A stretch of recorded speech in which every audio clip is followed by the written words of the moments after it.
오늘 요한복음 25번째 시간입니다. 오늘 성경 본문 요한복음 11장 1절부터 27절 말씀을 가지고 주의 말씀을 한번 묵상하기를 원합니다. 오늘 본문 11장 1절부터 27절 사이에 나오는 중요한 단어, 즉 반복되어져 나오는 단어가 네 가지를 생각해 볼 수 있습니다. 첫 번째는 병들다라는 단어가 2절, 3절, 4절, 6절 4번 나옵니다. 죽음이란 단어, 죽는다라는 단어가 5번 나오고 다시 산다는 단어가 2번, 부활이라는 단어가 2번 나옵니다. 또한 여기에 서지 않았지만 사랑하시는 이라는 단어가 또한 2번 나옵니다. 예수님께서 사랑하시는 자에게 어떤 일들이 일어나는가 하는 것을 살펴볼 수가 있겠죠. 자, 오늘 말씀은 목사로서 목사님들의 자폭에 가까운 유머로 시작을 하겠습니다. 거지와 목사의 공통점이 서너 가지가 있습니다. 첫 번째, 거지와 목사는 항상 손에 무엇인가가 들려져 있습니다.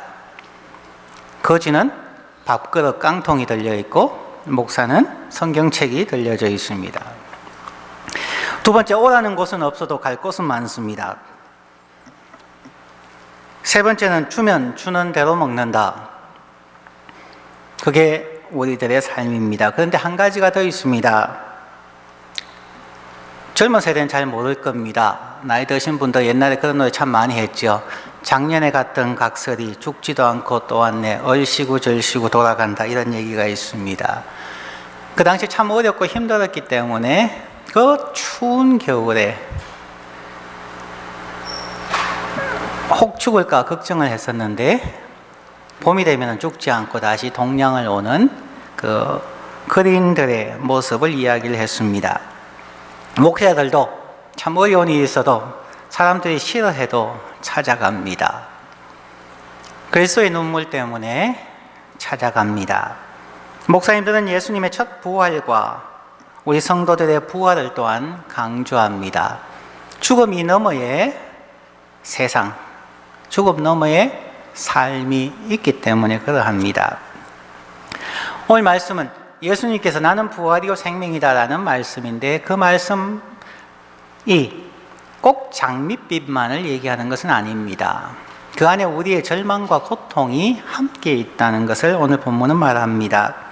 오늘 본문의 첫 번째 부분은 예수님은 사랑하는 자에게도 고통을 허락하신다는 것입니다.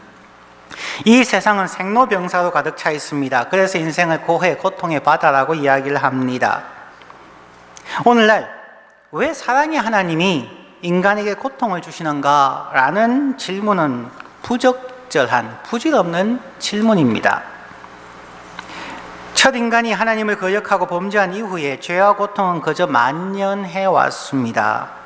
왜 나에게 이런 고통이 있습니까? Why me? 라는 단어가 듣기에는 좋아 보여도 특별한 것은 아닙니다. 모든 사람들에게 그러한 절규가 있습니다.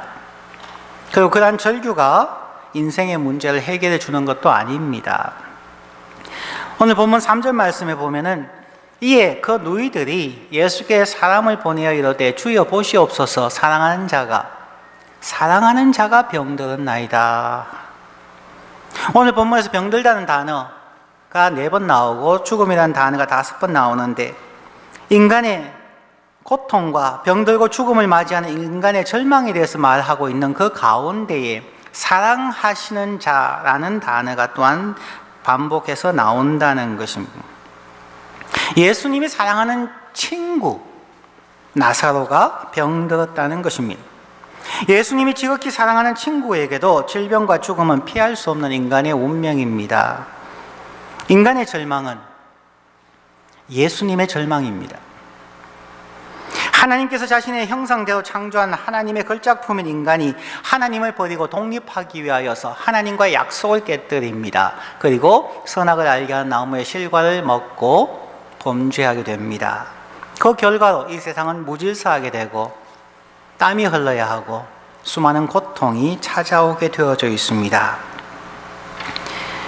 하나님의 사랑은 회개하지 않고 용서받지 못한 인간을 그대로 영생으로 인도할 수는 없습니다.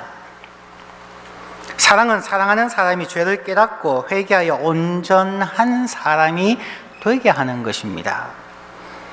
사랑이 죄를 허용하거나 죄를 더불어 살아가는 그런 것은 될 수가 없기 때문에 우리는 죄의 결과에 대한 그러한 고통과 생로병사를 벗어날 수는 없습니다. 예수님께서는 어떻게 그러한 과정 속에서 하나님의 사랑으로 인하여서 성숙되어지는 온전한 사람이 되어갈 수 있는가 하는 부분이 중요하다는 것입니다. 예수님을 믿는 사람들이 자칫 잘못 생각하는 부분이 있습니다. 예수 믿으면 행복하고 예수 믿으면 천국 가고 모든 것이 일순간 변화되어지는 것처럼 말합니다. 그러나 우리가 잘 아는 에베소서 2장 8절부터 10절에 보면 우리가 하나님의 은혜로 말미암아 믿음으로 구원을 받습니다. 그런데 에베소서 2장 10절에 분명하게 얘기하는 것은 은혜로 그리고 믿음을 통하여 구원을 받은 이유를 설명합니다. 이는 그리스도인으로 선한 일을 행하게 하려 함이라. 선한 일을 행하게 하기 위하여 은혜로 구원을 주셨다는 것입니다. 또한 우리가 기억하는 것 가운데서 디모데후서 3장 16절 17절 말씀 많이 암송할 겁니다.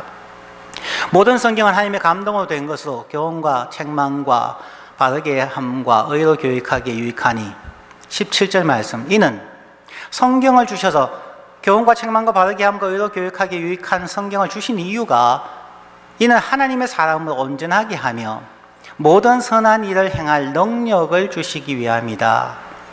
즉 우리에게 은혜로 구원을 주신 것과 진리의 말씀, 하나님의 말씀을 주신 이유는 하나님의 사람들이 성숙해서 이 땅에서부터 선한 일을 행하게 하기 위함이라는 것입니다.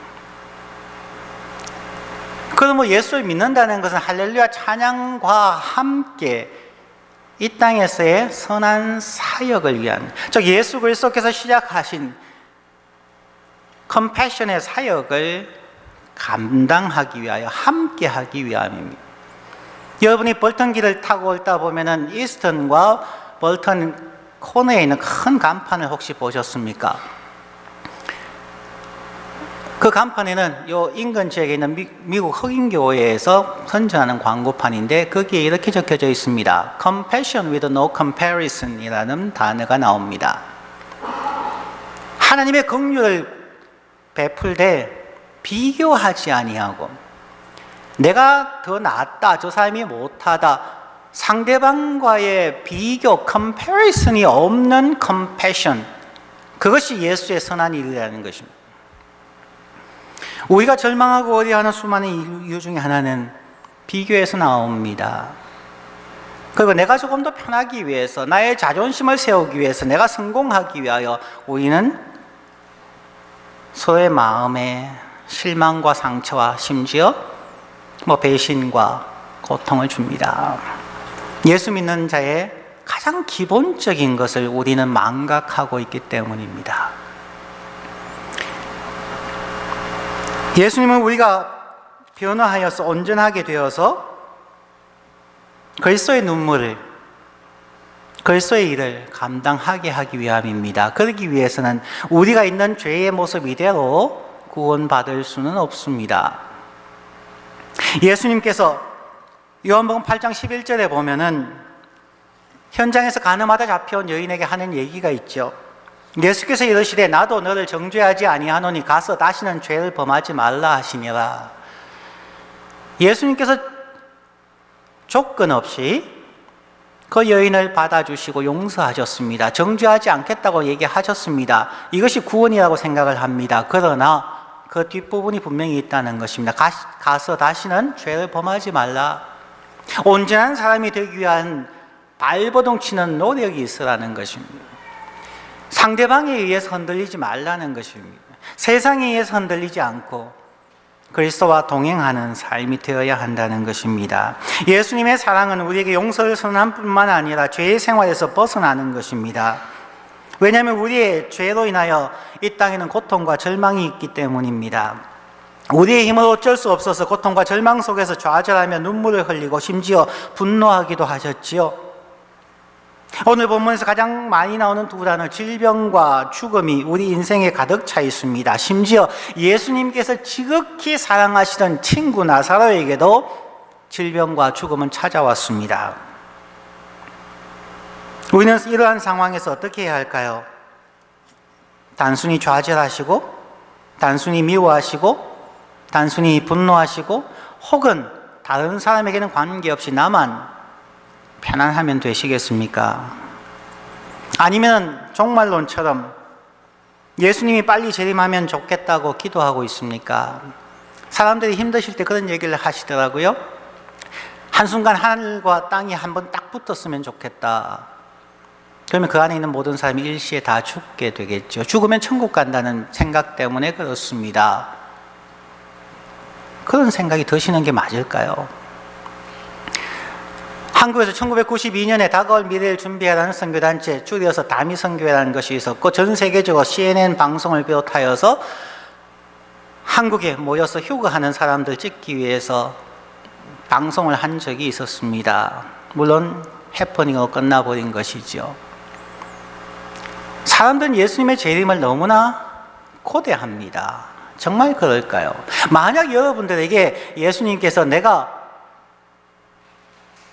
24시간 후에 재림하겠다 라고 얘기하면 여러분은 어떻게 대답하시겠습니까? 아멘 주 예수의 오시옵소서 하고 손 들고 나가시겠습니까? 여러분의 모든 재산을 팔고 모든 것을 버려두고 예배당에 모여서 24시간 기도하고 예배하고 찬양하시겠습니까? 저는 개인적으로 그렇지 않아야 한다고 생각을 합니다. 설교 시간에서나 청년부 시간이나 성경 공부 시간에 그런 얘기를 한 번씩 나누기도 했습니다. 만약에 예수님께서 24시간 후에 혹은 일주일 후에 내가 재림한다고 얘기하면은 저의 대답은 혹은 여러분들의 대답은 이래야 되지 않을까요? 주님, 제발 늦게 오면 안 되겠습니까? 1년 후에 오면 안 되겠습니까? 10년 후에 오시면 안 되겠습니까? 주님, 지금 저곳에 아직도 예수를 알지 못하고 죽어가는 수많은 사람들이 있고, 지금 예수를 믿는다고 교회 다니지만 아직 어린아이와 같고, 아직도 세상처럼 살아가고, 아직도 눈물 속에서, 아직도 고통 속에서 살아가는 사람이 저렇게 많은데, 조금 더 늦게 오셔야 우리가 하루라도 한 시간이라도 저들의 눈물을 닦아주고 저들에게 주의 복음을 전하고 주의 용서와 주의 온전함을 위하여 한 번 더 사역할 수 있는 기회를 주시옵소서. 하나님을 사랑한다고 하면서 아직도 질병과 죽음과 고통 속에 살아있는 자들을 바라볼 수 있는 우리의 눈이 없다는 것은 기독교의 수치라고 할 수 있습니다. 그냥 예수가 오면 모든 것이 끝나버리고 모든 것이 행복하게 끝난다고요? 주님 앞에 칭찬받을 자신이 있으십니까? 우리 불완전하고 우리가 아직도 긴장하고 우리가 아직도 주님 앞에 온전하지 못하고 사람과 미워하고 갈등하고 아직도 하지 못한 일이 수없이 많은데 그냥 땡 치면 만족하시겠습니까? 대학생들이 기말고사 시험이 있습니다. 아마 그럴지도 모릅니다. 어떻게 하든 빨리 끝나면 좋겠죠. 하지만 성적을 생각하면 그렇게 많이 못할 겁니다. 1시간이라도 더 달라고. 시험장에 들어가기 전에 얼마나 극렬하게 여러분 공부하십니까?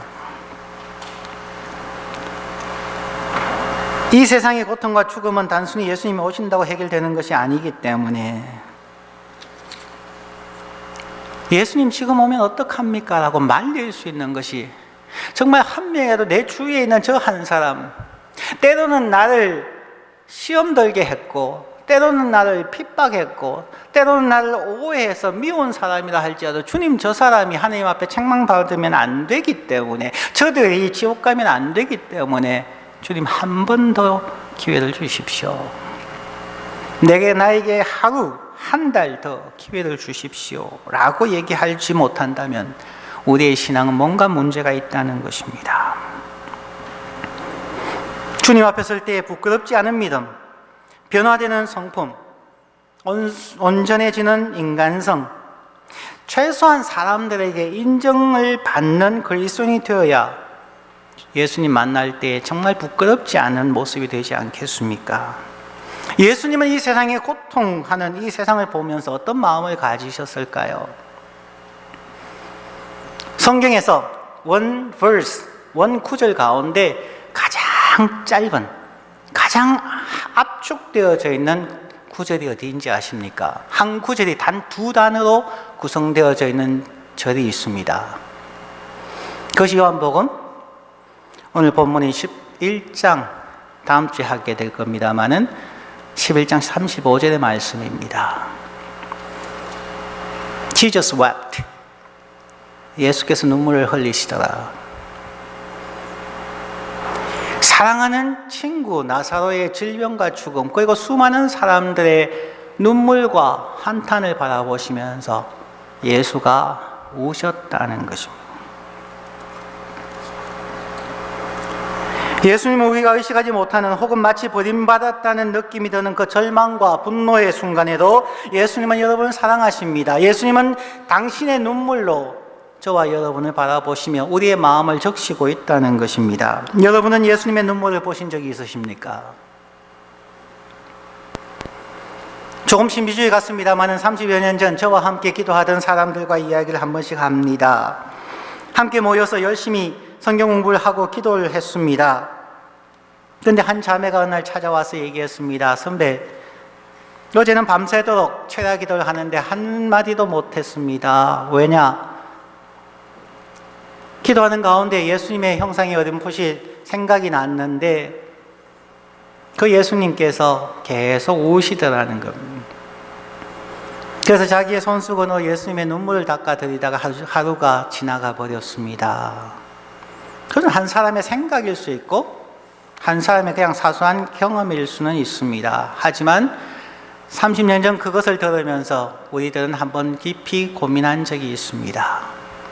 우리는 예수가 영광 가운데 있다고, 하늘의 찬란한 영광 가운데 있다고 생각을 하지만 예수님의 눈에 한 번도, 한순간도 눈물이 마른 적이 없을 거라는 것입니다. 자신의 형상대로 창조함을 받은 인간이 이렇게 고통받고 질병과 미움과 전쟁과 갈등, 고통 속에 살아가는데 그 사랑하는 자녀를 바라보면서 할렐루야 그러고 손 뻗어서 기뻐하는 부모라면 문제 있는 건 아닙니까? 여러분의 아픔과 고통 속에서 하나님께서 그래 나는 영광 가운데 있으니까 영화롭게 거룩하게 예배하라 라고 보좌에 앉아있는 예수님일까요? 절대 그렇지 않을 겁니다. 복음 중에 복음, 요한복음 11장 35절의 말씀이라고 생각을 합니다. 예수가 우셨다는 것입니다.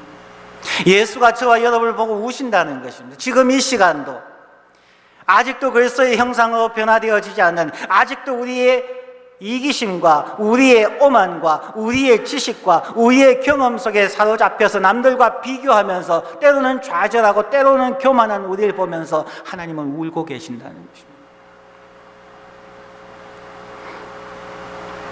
그 예수의 눈물이 없이 기독교로 살아간다는, 그리스도인으로 살아간다는 것은 참으로 불행한 것입니다. 위선자입니다.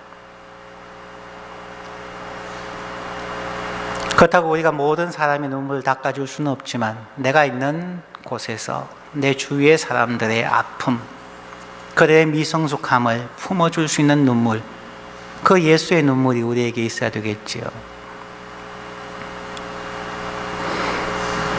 여러분들에게도 예수님의 눈물을 볼 수 있기를 바랍니다. 여러분을 향하여서 여러분 주위에 있는 사람을 바라보면서 눈물 흘리시는 예수님, 이 땅의 질병과 고통과 죽음을 바라보며 눈물 흘리는 그 예수님, 그 예수의 눈물을 볼 수 있기를 원합니다. 그리고 그 고통과 눈물 속에서 우리는 예수님을 만날 수가 있습니다. 바울 사도가 만난 예수님의 사건을 한번 생각해 보겠습니다. 고린도후서 12장입니다. 2절과 7절, 9절 짧게 한번 봅니다. 내가 그리스도 안에 있는 한 사람을 아노니 14년 전에 그가 셋째 하늘에 이끌려간 자라. 그가 몸 안에 있었는지 몸 밖에 있었는지 나는 모르거니와 하나님은 아시느니라.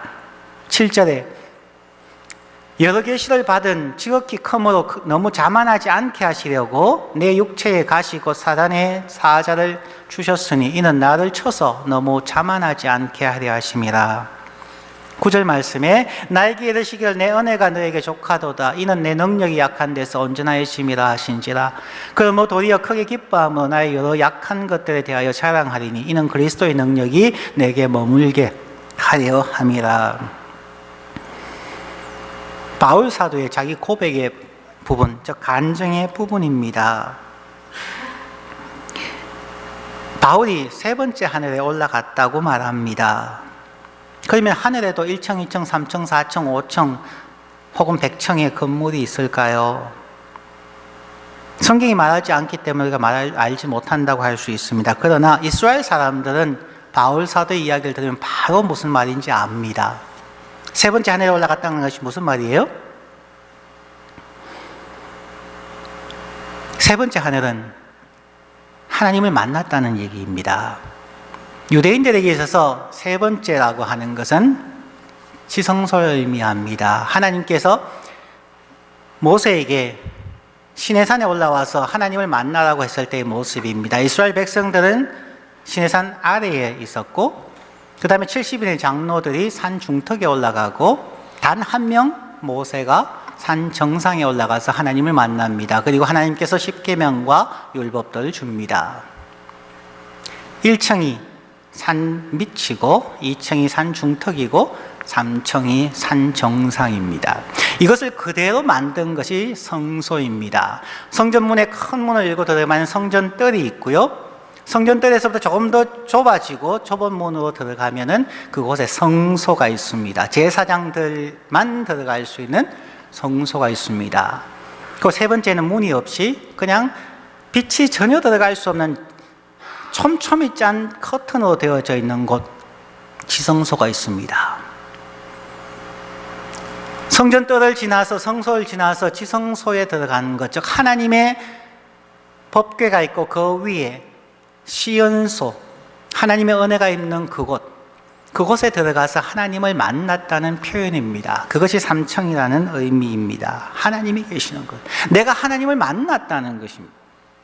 언제 하나님을 만났습니까? 그가 다메섹으로 예수 믿는 사람들을 척결하기 위하여 가다가 대낮에 예수님을 만나죠.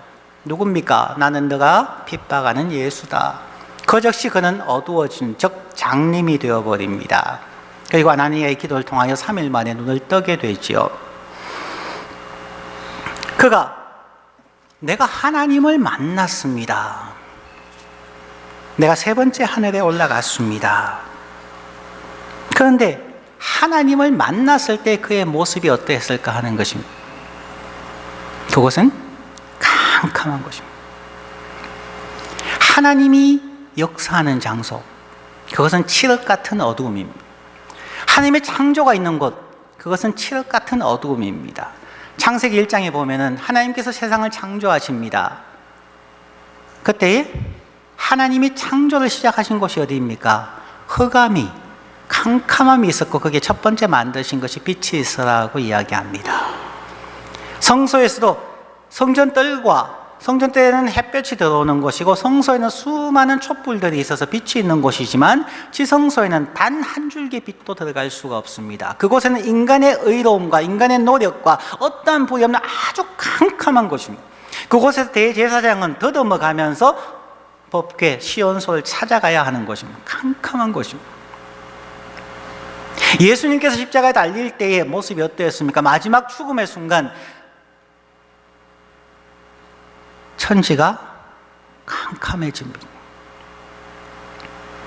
인간의 최대의 절망의 시간, 예수 그리스도는 죽고 성소와 지성소 사이에 커튼이 찢어집니다.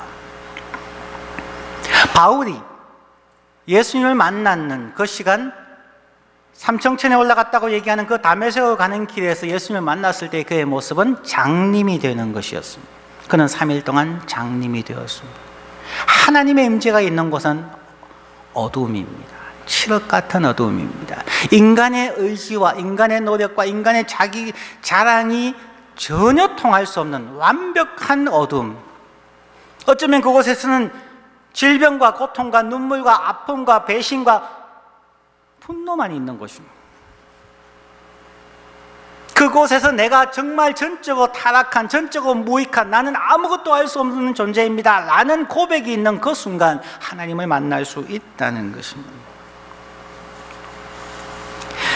그가 하나님을 만났다고 고백하는 고린도후서 12장 2절 이후에 그에게 나타나는 것이 무엇입니까? 그에게 육체의 가시가 있었다.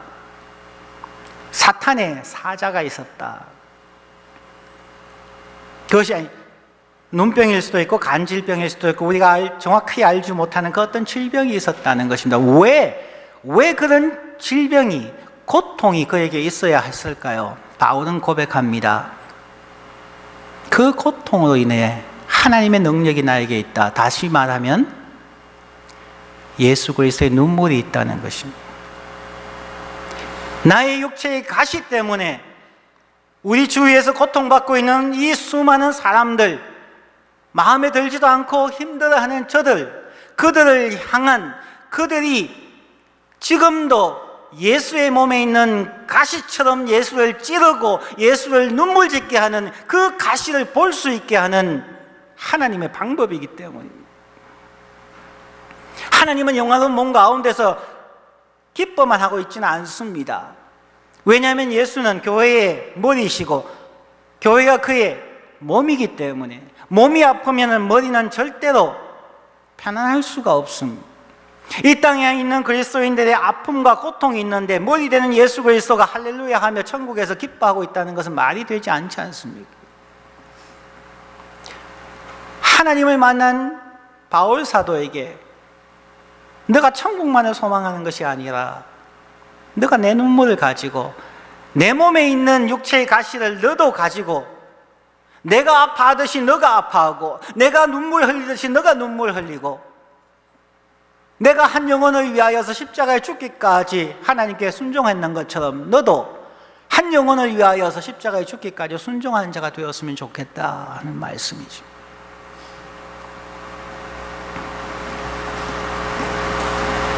여러분에게 예수님의 눈물이 있습니까?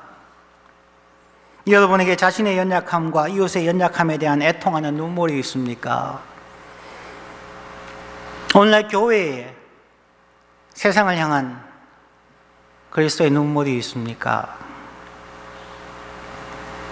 그 눈물이 말라버리면 우리의 가슴이 말라버립니다.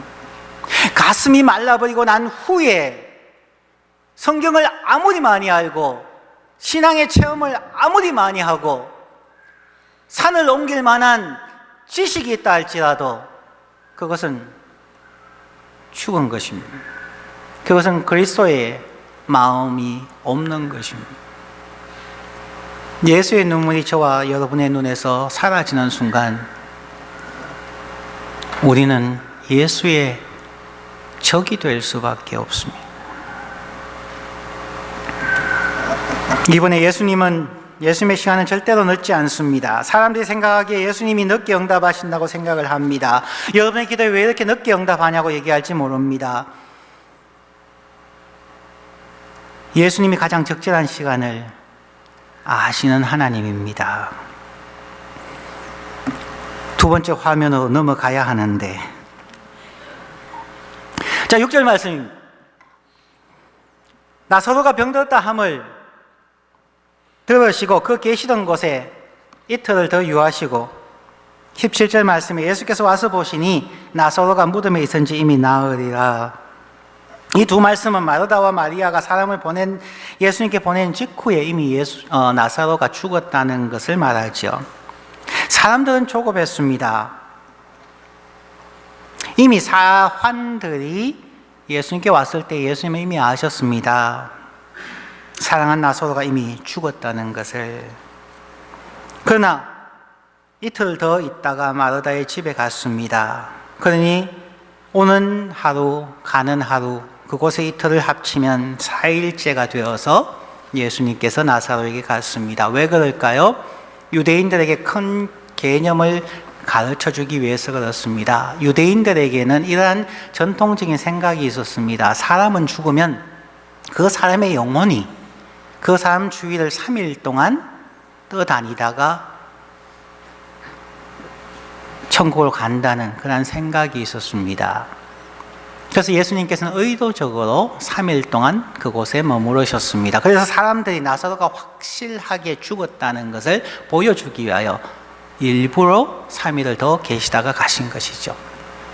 지난주에 한국 뉴스 보셨습니까? 82세 되신 할아버지 이야기입니다. 장례식장에 병원에서 의사 선생님께서 보시고 완전히 사망하셔서 가족들에게 허락을 받고 사망 진단서를 끊었습니다. 그리고 영안실로 보내었고 마지막으로 이제 장례식장을 옮기기 위하여서 사람들이 가서 시신을 확인하기 위해서 천을 들었습니다. 그런데 그 82세 먹은 할아버지께서 숨을 쉬시더라는 겁니다. 그래서 그분이 살아나셨어요. 그전에는 치매 증상이 있었는데 지금은 치매 증상도 거의 없다고 해요. 재미나는 소식이 지난주에 한국에서 실제로 있었습니다. 사람이 다시 살아난다는 것. 그런데 그것은 하루 안에 있었던 시간이라면은 나사로는 3일이 지나고 4일째 예수님께서 그곳에 가셨다는 거죠. 확실하게 죽었다는 것을 보여주기 위해서 예수님께서 늦게 가신 겁니다. 인간의 생각에서는 예수님이 늦었다고 얘기하지만 하나님은 하나님의 뜻을 이루기 위해서 가장 적절한 시간에 인간의 오해와 인간의 지식을 넘어가는 하나님의 뜻을 보여주시기 위해서 그랬다는 것입니다. 인간의 완전한 절망의 시간을 주시기 위하여서 완벽하게 더 이상은 희망이 없다는 것, 완벽하게 나의 인생이 끝이 났다는 것, 그래서 좌절하고 절망하고 완전히 포기해버렸을 때에 예수님께서 나타나신, 아직도 보둥거리고 계십니까? 주님께서 역사하실 수 있는 공간이 아직 없다는 얘기일 수 있습니다. 어떤 장님이 불이 난 빌딩에서 너무 뜨거워서 어쩔 수 없어 뛰어내렸습니다. 감사하게도 국기봉에 걸려서 두 손으로 꼭 잡았습니다. 이제 힘이 빠지면은 손을 놓아서 아스팔트에 떨어져서 죽게 될 것입니다. 간신히 버둥거리고 붙잡고 있는데 어느 시간이 지나고 나서 밑에서 사람들이 소리칩니다. 손을 놓으세요. 떨어지세요. 사람이 마음속에 그랬답니다. 저 사람들이 나 죽기를 원하는가? 지금 이거 놓으면 난 죽는데. 견디다 못해서 결국 손을 국기봉에서 놓고 떨어졌는데 바닥에 닿는 순간 그 몸이 붕 떠오르더라는 겁니다. 왜 그랬을까요? 소방관들이 밑에 에어백을 만들어 놓고 뛰어내리라고 한 거죠. 이분이 장님이기 때문에 그게 안 보인 거죠. 그리고 뛰어내리라고 하는 그 자체에 분노했던 거죠. 아주 사소한 예화이지만 우리의 삶에서도 적용해 볼 수 있는 문제입니다. 우리의 삶에 어려움과 고통들이 있습니다. 그런데 우리는 영적인 눈이 어두워서 장님이어서 내가 붙잡고 있는 이것을 놓으면 마치 끝없는 나락으로 떨어지는 실패자가 될 것에 대한 두려움이 있다는 것입니다. 예수님은 말씀합니다. 손 좀 놓아라고. 내가 너 밑에서 받을 준비가 되어 있다고. 너희가 경험하지 못한 그 지독한 고통과 고문과 배신의 과정을 겪고 십자가에서 죽은 내가, 그리고 죽은 지 사흘 만에 부활한 내가 너의 밑에서 너의 아픔과 너의 고통과 너의 배신당한 그 마음과 극도의 육체적 고통, 영적 정신적 고통을 내가 이미 안다. 나는 죽음을 경험한 자다. 내가 너를 받아주겠다고 이야기합니다. 그럼에도 불구하고 우리는 손을 놓지 못합니다. 아직도 육체에 대한, 건강에 대한 걱정 많으시죠? 경제적으로, 사회적으로 걱정이 많으시죠? 손을 놓으십시오. 한번 하나님을 테스트해 보십시오. 예수님의 시간, 예수님이 역사하시는 시간은 우리의 손을 펼칠 때입니다. 놓을 때입니다. 우리의 의심과 걱정을 예수님께 맡기고 내려놓을 때입니다. 우리가 예수님을 전적으로 신뢰할 때까지 예수님은 기다리고 계십니다. 왜냐하면 그때가 바로 우리가 예수님의 사랑을 체험하고 하나님을 직접 만날 수 있는 시간이기 때문입니다. 여러분에게도 바울이 이야기했던 세 번째 하늘의 체험이 있어야 하는, 그거 전적으로 장님이 되어서 아무것도 할 수 없이 남에 의해서 이끌려 다니는 그러한 시간들이 필요한 것입니다. 이제 마지막 세 번째로 하고 마칩니다. 예수님은 왜 그런 말씀을 하실 수 있을까요? 예수님은 부활이고 생명이기 때문입니다. 요한복음에서 우리가 여러 번 얘기했습니다. 요한복음은 예수 그리스도가 하나님임을 증명하는 혹은 나타내는 그러한 복음서입니다. 그래서 하나님을 의미하는 나는 스스로 있는 자다, I am 이라는 것이 7번 나옵니다. 즉 예수 그리스도가 완벽한 하나님이라는 것을 보여주기 위하여서 요한복음은 7번의 I am, 나는 무엇이다 라는 것으로 구성되어져 있는 책입니다. 요한복음 6장 48절에 내가 곧 생명의 떡이다, I am the bread of life. 두 번째로는 나는 세상의 빛이다, I am the light of the world. 세 번째는 10장 7절에서 나는 양의 문이다, I am the gate for the sheep. 10장 11절에서 나는 선한 목자다, I am the good shepherd. 오늘 다섯 번째로 11장 25절에 나는 부활이요 생명이다. 예수 그리스도가 나는 하나님인데 여러분에게 부활의 생명을 주는 자다 하는 말씀입니다. 오늘 이 본문 25절 말씀에 예수께서 이르시되 나는 부활이요 생명이니 나를 믿는 자는 죽어도 살겠고 모든 사람은 죽습니다. 모든 사람은 크고 작은 고통을 겪습니다. 어떤 철학자도 성현도 생각하는 사람도 해결할 수 없는 현실입니다. 모든 사람이 그 과정을 겪어야만 합니다. 그리고 죽음의 공포 속에서 살아갑니다. 과연 죽음을 이기는 부활이 있습니까? 과연 영원한 생명이 있습니까? 그런데 오늘 본문 말씀에서 꼭 기억하셔야 할 순서가 있다는 것입니다. 나는 부활이요 생명이니 순서입니다. 우리가 생각하면 나는 생명이요 부활이라고 얘기해야 될지 모릅니다. 예수님은 얘기합니다. 부활이 먼저 와야 한다는 것입니다. 생명이 먼저 온 것은 우리의 육신의 생명입니다. 그러면 예수를 믿든 어떤 선한 일을 하든 우리는 인간으로 살다가 죽을 것입니다.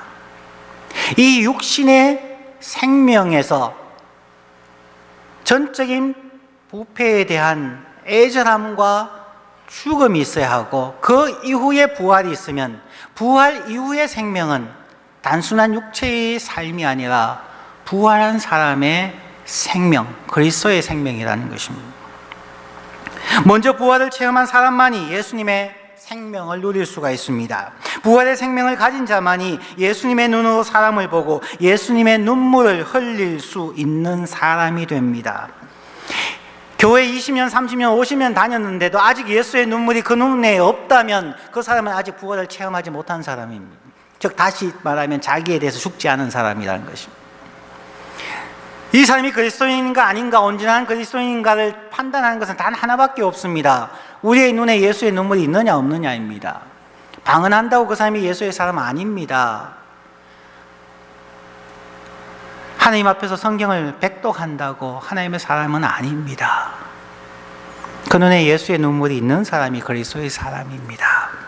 그 사람은 부활의 생명을 가진 사람이어야만 합니다. 부활 이후에 생명이 있는 사람이어야 한다는 것입니다.